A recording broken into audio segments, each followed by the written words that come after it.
Hi brands, welcome to my channel. இந்த மாதிரி சுவாரஸ்யமான கதைகளை கேட்க நீங்க இப்பதான் நம்ம சேனலுக்கு முதல் முறையா வரீங்கன்னா, மறக்காம நம்ம சேனலை சப்ஸ்கிரைப் பண்ணி பாருங்க. பக்கத்துல இருக்க பெல் ஐகானையும் கிளிக் பண்ணிக்கோங்க. என் பேர் வீரா. நான் ஒரு எஜமானி அம்மா வீட்டில் தான் வேலை பார்த்து கொண்டிருக்கின்றேன். எஜமானி அம்மாவிற்கு ஒரு 20 வயது இருக்கும். பையன்கள் மேல் பைத்தியம் பிடித்தவர் போல் இருப்பார். அப்போது இளைஞர்களை பிடிக்கும் வெறி பிடித்தவராக இருந்தார். நானும் ஓடி வந்து எஜமானிக்காக வேலை செய்தேன். ஆனால் ஒரு நாள் இரவு எஜமானி என்னை பார்த்து, உன்னால் ஒரு 5 இளைஞர்களை தேடி கண்டுபிடித்து வர சொன்னார். நானும் என் நண்பர்களையெல்லாம் சேகரித்து அனைவரையும் நான் அழைத்து வந்தேன். அன்றிரவு எஜமானி அனைவருக்கும் பணம் கொஞ்சம் கொடுத்து, இன்றிரவு நீங்கள் ஐவரும் மாறி மாறி மாறி என்னுடன் என்று சொல்லும்போது எனக்கு அதிர்ச்சியாக இருந்தது. எஜமானி என்னை வேலைக்கு வைத்ததிலிருந்து நான் மிகவும் மகிழ்ச்சியாக இருந்தேன். ஏனெனில் அவர் எனக்கு சம்பளத்தை தவிர தினமும் கொஞ்சம் சில சமயம் ஒரு 600 ரூபாய் பணமும் கொடுப்பார். முதல் முறையாக எஜமானி எனக்கு இப்போது 500 நோட்டை கொண்டு வந்தபோது நான் ஆச்சரியத்துடன் அவரை முகத்தை பார்த்தேன். அவள் சிரித்துக்கொண்டே என் தலைமுடியை தன் கையால் கலைத்தாள். பார்க்க மிகவும் அழகான இளைஞனாக இருக்கின்றாய் என்றாள். பிறகு உன் வயதின் இளைஞர்கள் ரொம்ப ஜாலியானவர்களா என்றார். எஜமானியின் பேச்சு அப்படியே இருந்தது. நான் 2 அடிகள் பின்னால் சென்றேன். அவர் சுமார் ஒரு 40 வயது பெண். ஆனால் மிகவும் மகிழ்ச்சியானவர். எல்லாவிதமான ஆடைகளையும் அணிவார். எப்பொழுதும் மேக்கப்புடனே இருப்பார். தன் உடல் நலத்திற்கும் உடல் பயிற்சிக்கும் முழு கவனமும் செலுத்தி வருவாள். நான் பின்னால் சென்றவுடன் அவர் சிரிக்க ஆரம்பித்தார். என்ன ஆச்சு, ஏன் இப்படி பயப்படுகின்றாய் என்றார். இதை சொல்லி என் தோளில் தட்டினாள். இன்னும் பணம் வேண்டுமானாலும் சொல், வெட்கப்படாதே என்றார். அவர் ஒரு கண்ணை மூடினார். நான் அவரை பார்த்து கொண்டே இருந்தேன். இதை சொல்லி அவர் சிரித்துக்கொண்டே அங்கிருந்து சென்று விட்டார். நானும் அவர் சொல்வதை பார்த்து கொண்டிருந்தேன். அவர் ஒரு விசித்திரமான பெண். அவளுடைய கணவர் வயது முதிர்ந்தவர், ஆனால் மிகவும் பணக்காரர். 80 வயதிலும் அந்த மனிதன் அனைத்து வேலைகளையும் தனியாகவே கவனித்து வந்தார். வெளிநாட்டிற்கு சென்றாலும் அவர் தனியாகத்தான் செல்வார். அவர்களுக்கும் குழந்தைகள் இல்லை. எஜமானி தன் பெரும்பாலான நேரத்தை ஷாப்பிங் மற்றும் பிற வேலைகளிலே செலவிட்டுக் கொண்டிருந்தார். சில சமயம் விருந்துகளுக்கு செல்வார். சில சமயம் நண்பர்களுடன் பிக்னிக்கும் செல்வார். அவர் பெரும்பாலும் நேரத்தை வெளியிலேயே சுற்றுலாவாக செலவிட்டுக் கொண்டிருப்பாள். சில சமயம் வீட்டில் இருந்தால் வேலைக்காரர்களுடன் சிரித்து கேலி செய்து கொண்டிருப்பார். நான் ஒரு 30 வயது இளைஞன். ஆனால் நான் ஒரு ஏழை குடும்பத்திலிருந்து வந்தவன். ஏழையாக இருந்த போதிலும் நான் 11ஆம் வகுப்பு வரை நான் படித்திருக்கின்றேன். ஆனால் எனக்கு எங்கும் வேலை கிடைக்கவில்லை. பிறகு நான் எஜமானி வீட்டில் வேலைக்கு சேர்ந்தேன். அங்கு சம்பளம் மிகவும் அதிகமாக இருந்தது. வேலை அதிகமில்லை. மெதுவாக எல்லாம் நன்றாகத்தான் நடந்து கொண்டிருந்தது. ஆனால் எஜமானியை பற்றி எனக்கு ஒரு விஷயம் மிகவும் விசித்திரமாக தோன்றியது. அது என்னவென்றால், அவர் வீட்டில் ஒரு பெண் வேலைக்காரி கூட இல்லை. அனைவருமே ஆண்களாகவே இருந்தனர். மேலும் அந்த பெண் ஆண்களை வைத்தே எல்லா வேலைகளையும் செய்வார். சமையலுக்காரரும் ஒரு ஆண்தான். வீட்டை சுத்தம் செய்வதும் ஒரு ஆண்தான். வேலைக்காரர்கள் தான் இருந்தனர். மேலும் நான் வீட்டின் சிறிய வேலைக்காக இருந்தேன். பொதுவாக என் வேலை என்னவென்றால், நான் எப்போதும் எஜமானியுடனே இருக்க வேண்டும். அவர் எங்கு சென்றாலும் நானும் ஓட்டுநராகவும் இருந்ததனால் காரையும் நான் ஓட்டிக்கொண்டு செல்வேன். அங்கு எங்கு சென்றாலும், என் விருந்துக்கு சென்றாலும் கூட என்னை தன் அருகிலே மேசையில் அமர வைத்து சாப்பிடவும் வைப்பார். பிறகு எனக்கு தனியாக பணமும் கொடுப்பார். அதனால்தான் அவருடைய வேலைகளை ஓடி ஓடி நான் செய்து கொண்டிருக்கின்றேன். அப்போது என் பேர் வீரா. ஆனால் எஜமானி என்னை வீரா வீரா என்றுதான் அழைத்துக் கொண்டிருப்பார். நான் மகிழ்ச்சியாக எஜமானியின் வேலைகளை எல்லாம் செய்வேன். சில சமயம் நான் எஜமானியிடம் கொஞ்சம் வெற்றிலை மற்றும் பீடிக்கு பணம் கொடுங்கள் என்று கேட்பேன். அவர் மகிழ்ச்சியாக தனக்கு ஒரு 500 ரூபாய் நோட்டை எடுத்துக் கொடுப்பார். ஒரு நாள் தன் எஜமானியுடன் ஓய்வு நிலையத்தில் அமைந்து கொண்டிருந்தேன். அவர் தன் நண்பருக்காக காத்திருந்தார். அவருடன் அவர் பேச வேண்டியிருந்தது. அதனால் எஜமானியின் நண்பர் தனக்கு ஒரு முக்கியமான வேலை இருப்பதால் வர முடியாது என்று சொன்னார். இதை கேட்ட எஜமானி சோகமானார். பிறகு சரி வாவிரா என்று நான் உன்னுடன் பேசுகின்றேன் என்றார். அவர் என்னை பற்றி கேட்க ஆரம்பித்தார். பேசிக் கொண்டிருக்கும் போதே அவருக்கு என்ன ஆனது என்றே தெரியவில்லை. தொடர்ந்து என் முகத்தையே கூர்ந்து பார்க்க ஆரம்பித்தனர். பிறகு பிறகு போய் 2 சிகரெட் வாங்கிட்டு வா என்றார். இதை கேட்டு எனக்கு மிகவும் ஆச்சரியமாக இருந்தது. ஏனென்றால் இதற்கு முன்பு அவர் என்னிடம் இப்படி கோரிக்கையெல்லாம் முன்வைத்ததே இல்லை. நான் போய் 2 சிகரெட்டை வாங்கி வந்தேன். ஒரு சிகரெட்டை அவர் எனக்கும் கொடுத்தாரு. நான் சிகரெட்டை பிடித்தவுடனே ஒரு நாளைக்கு 2, 3 சிகரெட்டும் பிடிப்பது வழக்கம். அதனால் அவருடைய கையில் இருந்த சிகரெட்டை வாங்கிக் கொண்டேன். எஜமானி தன்னுடைய வாயில் ஒரு சிகரெட்டை வைத்து அதை லைட்டரால் பத்த வைக்க முயற்சி செய்து கொண்டிருந்தாள். எனக்கு அதிர்ச்சியாக இருந்தது. எஜமானி சிகரெட் பிடிக்கின்றார் என்று. எனக்கு அதிர்ச்சியாக இருந்தபோது எஜமானி சிகரெட் பிடிப்பதை பார்த்து நான் மிகவும் ஆச்சரியத்துடன் பார்த்து கொண்டிருந்தேன். அவர் முதல் முறையாக சிகரெட் பிடிக்கவில்லை. அவர் ஒரு சிகரெட் விருப்பும் வரை போல சிகரெட்டும் பிடித்துக் கொண்டிருந்தார். ஆனால் ஏன் என்று தெரியவில்லை. சிகரெட் பிடித்துக் கொண்டிருந்த போது அவர் ஒரு ஆழ்ந்த சிந்தனையில் இருந்தார். நான் என் எஜமானியை பார்த்துக் கொண்டிருந்தேன். அவருடைய கண்கள் என் மீது இல்லை. எனக்கு பின்னால் இருந்த மேசையில் இருந்தது. நீண்ட நேரமாக அவர் கண்களை சிமிட்டாமல் யாரையோ பார்த்துக் கொண்டிருந்தனர். நானும் திரும்பி பார்த்தபோது அங்கே ஒரு இளம் பையன் ஒரு பெண்ணும் அமர்ந்திருந்தனர். அவர்கள் ஒரு டேப்லில் இருந்தது போல் தோன்றியது. அந்த பெண் தன் வீட்டிற்கு திருமணம் பேச வரச்சொல்லி வற்புறுத்திக் கொண்டிருந்தாள். ஆனால் அந்த பையன் தொடர்ந்து சாக்கு போக்கெல்லாம் சொல்லிக் கொண்டிருந்தான். தன் வறுமையைப் பற்றி புலம்பிக் கொண்டிருந்தான். நான் கவனித்தபோது எஜமானியின் கண்கள் அந்த இளைஞனை மட்டுமே பார்த்துக் கொண்டிருந்தனர். அவர் தொடர்ந்து அவனை பார்த்துக் கொண்டே இருந்தனர். மேலும் ஒரு ஆழமான பெருமூச்சும் விட்டார். தன் வாயிலிருந்த சிகரெட்டு புகையையும் வெளியேற்றிக் கொண்டிருந்தனர். மெதுவாக எஜமானியின் கண்களில் ஈரமும் நிறைந்தது. அதன் பிறகு அவருடைய கண்களில் கண்ணீர் பல பலவென அவன் கைகளால் தன் கண்களை துடைத்தான். பிறகு என்னை பார்த்து நான் அவரை பார்த்துக் கொண்டிருந்தேன். எங்கள் கண்களும் சிந்தி சிந்தித்த போது அவர்கள் உடனடியாக தன் பார்வையை திருப்பிக் கொண்டார். சிகரெட்டு புகையின் காரணமாகத்தான் கண்களில் நீர் வந்துவிட்டது என்றார். ஆனாலும் அந்த ஈரம் அவளுடைய குரலிலும் கலந்திருந்தது. எனக்கு காரணம் தெரியவில்லை. ஆனால் இன்று எஜமானி மிகவும் சோகமாக இருப்பது போல் எனக்கு தோன்றியது. வழக்கமாக அவர் எப்போதும் சிரித்து மகிழ்ந்து கொண்டிருப்பார். நான் எஜமானியிடம் எஜமானி வீட்டிற்கு போகலாமா என்று கேட்டேன். அதற்கு அவர் போகலாம் என சொன்னார்.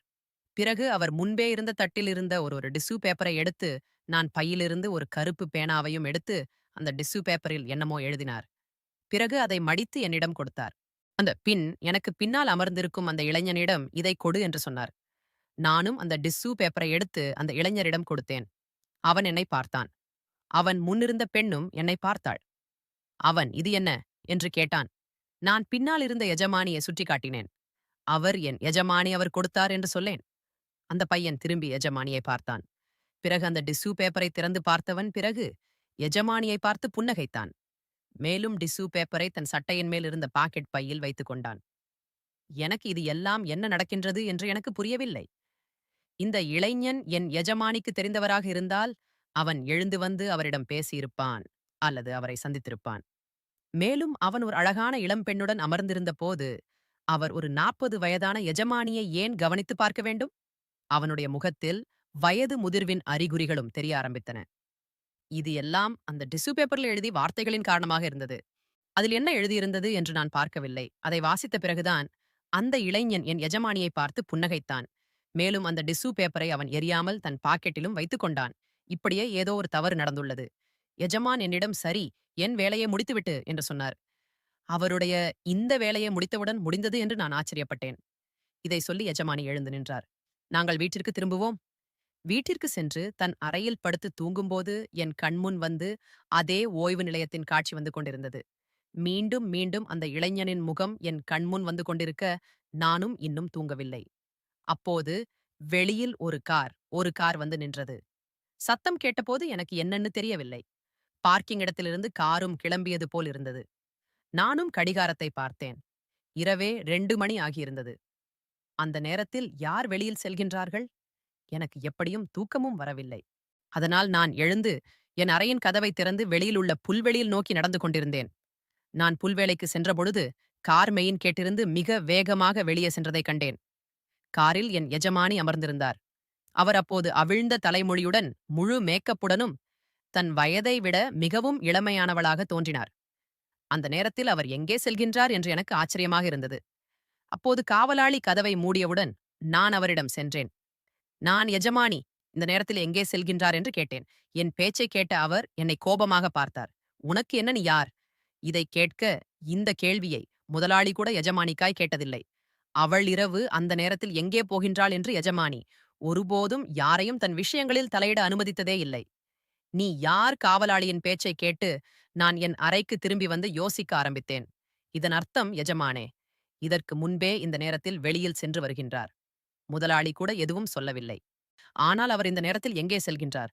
அதுவும் இவ்வளவு தயாராக காலையில் 5 மணிக்கு மெயின் கேட்டில் காரின் ஹாரன் சத்தம் கேட்டது. அது எஜமானியின் காராகத்தான் இருக்க வேண்டும். எஜமானி திரும்பி வந்தபோது அப்பொழுது காலை ஒரு 5 மணி இருக்கும். அதன் பிறகு இவனும் எஜமானியை பார்த்து கொண்டே இருந்தான். நான் என் முதலாளியிடம் இன்றைய வேலையை பற்றி கேட்பதற்காக வீட்டிற்கு நுழைந்தபோது காலை 5 மணி ஆகியிருந்தது. ஆனால் அவருடைய வேலைக்காரன் எஜமானி தூங்கிக் கொண்டிருந்தார். நீ உன் அறைக்கு செல். எஜமானி எழுந்தவுடன் உன்னை கூப்பிடுகின்றேன் என்று சொன்னினான். முதலாளி வெளிநாட்டில் இருந்தார். அவர் வீட்டில் இருந்தாலும் முதலாளியின் அறையும் எஜமானியின் அறையும் தனித்தனியாக இருந்தனர். ஆரம்பத்தில் எனக்கு இது மிகவும் விசித்திரமாக தோன்றியது. முதலாளியும் எஜமானியும் ஏன் ஒரே அறையில் தங்குவதில்லை? பிறகுதான் கவனித்தேன். முதலாளி பெரும்பாலும் வெளிநாட்டில்தான் இருந்தார். அவர் எப்போதெல்லாம் வீட்டிற்கு வந்தாலும் எஜமானியின் மனநிலை மோசமாகத்தான் இருக்கும். எஜமானியுடன் அவர் சிரித்து பேசுவதை விட நான் ஒருபோதும் பார்த்ததே இல்லை.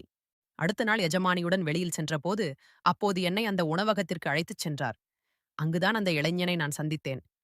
அந்த முறை நான் பார்த்து என் கண்களை விரித்து எஜமானி உணவிற்குள் நுழைந்தபோது, அந்த இளைஞன் ஒரு மேசையில் அமர்ந்த கடிகாரத்தில் நேரத்தை பார்த்துக் கொண்டிருந்தான்.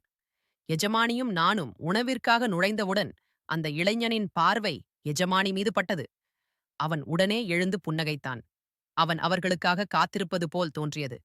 எஜமானியும் அவனை பார்த்து புன்னகைத்தாள். அவள் என்னிடம், இன்று நீ வெளியே போய் காரில் உட்கார்ந்து கொள், நானும் சாப்பிட்டு விட்டு வந்து விடுவேன் என்றார். இதைக் கேட்டு தனக்கு ஆச்சரியமாக இருந்தது. ஏனென்றால் அவர் தன் நண்பரை சந்திக்க வந்திருந்ததால் என்னை அவருடன் அமர வைத்து உணவும் கொடுப்பார். அவர் ஒருபோதும் என்னை வெளியில் அனுப்புவதே இல்லை. நானும் சரி மேடம் என்று சொல்லி நான் உணவகத்திலிருந்து வெளியே செல்வதற்காக திரும்பியவுடன் என் எஜமானே என்னை கூப்பிட்டு எனக்கு ஒரு 1000 ரூபாய் நோட்டை கொடுத்தாரு. வெளியே போய் உணவு சாப்பிடு என்று சொன்னாரு. அப்போது அவளுடைய கோபமான விசித்திரமான ஒரு தோணி இருந்தது. இதை சொல்லி அவர் அந்த இளைஞனிடம் சென்று அவனுடன் கை குலுக்கி அவனுக்கு எதிரே உள்ள நாற்காலியில் அமர்ந்தார். இருவரும் சிரித்துக்கொண்டே ஒருவருக்கொருவர் பேச ஆரம்பித்தனர். ஆனால்தான் ஒரு வேலைக்காரன் அதனால்தான் வெளியே வந்து விட்டான். வெளியே வந்துதான் என் காரில் உட்கார்ந்திருந்தேன். ஆனால் எனக்கு பசி சுத்தமாக இல்லை. நான் இன்னும் எஜமானியின் நடத்தையை புரிந்து கொள்ள முடியாமல் இருந்தேன். அப்போது அவர் என்ன மாதிரியான பெண்? இப்பொழுது இளம் பையன்களை தேடி செல்கின்றனர். அன்று அவள் என்ன எழுதியிருந்தார் என்று எனக்கு தெரியவில்லை. அந்த இளைஞன் ஏன் அவரை சந்திக்கின்றார்? மேலும் அதற்கான அவன் தன் காதலியை கூட விட்டுவிட்டான். அவள் எஜமானியை விட மிகவும் அழகானவள். இளமையானவள். ஒருவேளை அந்த இளைஞன் எஜமானியிடமிருந்து செல்வத்தை பறச்சிருக்கலாம். அது அவரிடம் நிறைய இருந்தது. 6 மணி நேரம் கழித்து எஜமானி திரும்பி வந்தார். அவர் மிகவும் மகிழ்ச்சியாக இருந்தார். என்னிடம் உணவு சாப்பிட்டாயா என்று கேட்டார். நானும் ஆம் என்று சொன்னேன். நான் அமைதியாக காரை ஓட்டினேன். அப்போது நான் மீண்டும் எஜமானியை பார்த்தேன். அவர் ஏதோ சிந்தனையிலே மூழ்கியிருந்தனர். புன்னகரித்துக் கொண்டே இருந்தார். அவர் காரிலிருந்து இறங்குவதற்கு முன்பு பையிலிருந்து ஒரு 2000 ரூபாவை எடுத்து இது உனக்கு கொடுத்தார். நான் எஜமானி எனக்கு இது தேவையில்லை என்று சொன்னேன். அவர் இன்றுதான் ரொம்ப மகிழ்ச்சியாக நான் இருக்கின்றேன். எனக்கு ஒரு பெரிய மகிழ்ச்சி கிடைச்சது. அதனால் இதை வைத்துக்கொள். இதை நான் உனக்குத்தான் சந்தோஷத்திற்காக கொடுக்கின்றேன் என்றார். நான் அந்த 2000 ரூபாய் நோட்டை அவர் கையிலிருந்து எடுத்துக்கொண்டேன். அவர் காரிலிருந்து இறங்கி வெளியே சென்றார். நான் முதல் முறையாக அவரை முணுமுணுத்துக் கொண்டே வீட்டிற்குள் செல்வதை பார்த்தேன். இன்று அவர் மிகவும் மகிழ்ச்சியாக இருந்தார். அவருடைய மகிழ்ச்சி அவருடைய முகத்திலும் நடத்தையிலும் தெரிந்தது. இப்பொழுது நான் எஜமானி தினமும் மணி இரவு 2 மணிக்கு அங்கே போகின்றார். காலை 5 மணிக்கு திரும்பி வருகின்றார் என்று பார்த்து கொண்டிருந்தேன். ஆனால் ஒரு நாள் தன் எஜமானி அழுது கொண்டே திரும்பி வந்ததையும் நேராக தன் அறைக்கு சென்றதையும் நான் பார்த்து கொண்டே இருந்தேன். எஜமானிக்கு என்ன ஆனது என்று நான் யோசித்தேன். ஆனால் எனக்கு காரணம் புரியவில்லை. அடுத்த நாள் தான் வேலைக்கு சென்றபோது எஜமானி சோபாவில் அமர்ந்து டிவி பார்த்து கொண்டிருந்தாள். ஆனால் அவளுடைய மானம் வேறு எங்கேயோ இருந்தது. மனம் எங்கேயோ இருந்தது. அவருடைய கண்களிலிருந்து மீண்டும் மீண்டும் கண்ணீர் வழிந்தது. சில மாதங்களாக நானும் அவளுடன் இருந்ததனால் எனக்கும் அவருடன் ஒரு பாசமும் ஏற்பட்டிருந்தது. நான் எஜமானி, உங்களுக்கு என்ன ஆயிற்று என்னிடம் சொல்லுங்கள் என்று நான் கேட்டேன். என் பேச்சைக் கேட்டு அவர், வீரா, அவன் எனக்கு நல்லது செய்யவில்லை என்று சொல்லி அவர் விம்மி விம்மி அழ ஆரம்பித்தாள். அப்போது அந்த பையன் அவருக்கு துரோகம் செய்துவிட்டான் என்பதை நான் புரிந்து கொண்டேன். நான், எஜமானே, ஒரு கணவரை விட சிறந்தவர் வேறு யாருமில்லை என்று சொன்னேன். என் வார்த்தைகளை கேட்டு அவரும் சிரித்துக்கொண்டே அழுதனர். ஒரு கணவர் மீது ஆசையில்லாத ஒரு பெண் என்ன செய்வாள்? பிறகு என்றிரவு எனக்கு 5 பையன்கள் வேண்டும். நீ எனக்கு அவர்களை அழைத்து வா. அழைத்து வந்ததனால்தான் உன்னை பணக்காரனாக்கி விடுகின்றேன் என்றார். இதை கேட்ட நானும் அவரை ஆச்சரியத்துடன் பார்த்துக் கொண்டிருந்தேன். இதை சொல்லும்போது கூட அவர் அழுது கொண்டிருந்தார். அப்போது, மறுக்காதே, எனக்கு இந்த விலையாவது கொடுத்து இன்று இரவு 5 இளைஞர்கள் வேண்டும் என்றார். மேலும் அவர் நல்ல பணம் கொடுப்பதாக சொன்னார். என் பகுதியில் அப்படி ஒரு வேலை கிடைக்க வேண்டும் என்று விரும்பும் இளைஞர்களும் இருந்தனர். நான் அவர்களிடம் கேட்டேன். அவர் அனைவரும் தயாராக இருந்தனர். நான் 5 இழந்த இளைஞர்களை மட்டும் அழைத்து எஜமானியிடம் அழைத்து வந்தேன். எஜமானி, இந்த பையன்களை பார்த்து அவர்களுக்கு நல்ல ஆடைகளை கொடு, அனைத்து அணிந்து தயாராகுங்கள் என்றார். அவளும் அணிந்து தயாராகினாள். நானும் தயாரானேன். பிறகு அவர் எங்களுடன் அந்த உணவகத்திற்கு சென்று அந்த இளைஞன் அங்கே ஒரு மேசையில் அமர்ந்திருந்தான். எஜமானி எங்களோடு வந்ததை பார்த்து அவனுக்கு ஆச்சரியமாக இருந்தது. ஏன் என்றே தெரியவில்லை. ஆனால் அந்த இளைஞன் கோபமாக இருந்தான். பிறகு எஜமானியிடம் வந்து, உங்களிடமிருந்து நான் இதை எதிர்பார்க்கவில்லை என்றான். எஜமானி, நீ என்னுடன் இந்த உறவு வைத்துக் கொள்ள விரும்பவில்லை. ஏனென்றால் நான் என்ன செய்கின்றேன் என்பது உனக்கு ஏன் கவலை என்று கேட்டார். இதைக் கேட்டவுடன் அந்த இளைஞனின் முகம் கோபத்தால் சிவந்து போயிற்று. உங்களுக்கும் எனக்கும் இருக்கும் உறவு நான் மறுத்தால் முடிந்துவிடாது என்றான். அவன் அனைத்து பையன் அனைத்தும் பையன்களையும் பார்த்து, இங்கிருந்து செல்லுங்கள். இந்த பெண்ணுடன் மீண்டும் உங்களை நான் பார்த்தால் ஜாக்கிரதை என்று அதற்றினார்கள். அந்த பையன் அனைவரும் என்னை கோபமாக பார்த்தனர். எனக்கே புரியவில்லை. நான் தம்பி, நீ யார்? இதையெல்லாம் சொல் செய்யறதுக்கு எஜமானுக்கே ஆபரேஷன் என்று சொன்னான். அப்போது அந்த இளைஞன், நான் இவளுடைய மகன். எங்க அம்மா தான் அவங்க. என்னை அந்நியன் போல பார்க்கிறார்கள் என்று கூறினான். அந்த பையன் எஜமானியின் முதல் கணவனின் மகன்.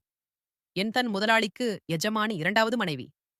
அப்போது எஜமானியின் முதல் கணவர் ஏழையாக இருந்ததால் பணத்தாசையால் தன் முதலாளியை மணந்து கொண்டான். அவருக்கு நிறைய செல்வம் இருந்தது. ஆனால் அவர் எஜமானியிடம் அன்பையும் அக்கறையும் காட்டவில்லை. எஜமானி பிறகு வருத்தப்பட்டார். அன்று அந்த இளைஞனை பார்த்தபோது தன் மகளை அடையாளம் கண்டு கொண்டார். அப்போது டிசு பேப்பரில் தன் பெயரை எழுதி கொடுத்ததால் அதை பார்த்தவுடன் அவனும் அவரை அடையாளம் கண்கொண்டு கண்டு கொண்டான். அவர் தினமும் அவரை சந்திக்க செல்வார். தன்னுடைய அந்த தங்கம் தன்னுடன் வந்து தங்க வேண்டும் என்று அவரிடம் சொல்வார். ஆனால் அந்த பையன் ஏற்றுக்கொள்ளவே இல்லை. அந்நிய மனிதருக்காக என் அப்பாவை விட்டு வந்த உங்களுடன் நான் இருக்க விரும்பவில்லை என்றேன். அதனால்தான் எஜமானி அந்த பையனுடன் அவனுக்கு முன்னால் சென்றார்.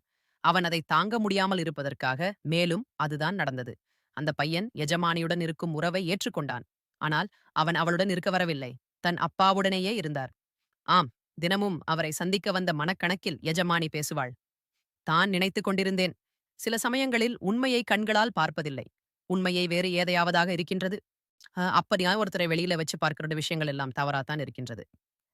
உள்ளே சென்று என்ன ஏதுவென்று ஆராயும் போதுதான் அந்த பிரச்சனையில் இருக்கின்ற மிகப்பெரிய பயனே அதாகத்தான் இருக்கின்றது. பிரச்சனையிலிருந்து விட்டு விலகுவதற்கு கொஞ்சம் பொறுமையாக இருந்து கையாளண்டாலே அந்த பிரச்சனையை நல்லபடியாக முடித்து விடலாம். இந்த கதை பிடிச்சிருந்துச்சு அப்படின்னா லைக் அண்ட் ஷேர் பண்ணுங்க. கீழ இருக்க கமெண்ட் பாக்ஸ்ல கமெண்ட் பண்ணுங்க. தேங்க்ஸ் ஃபார் வாட்சிங்.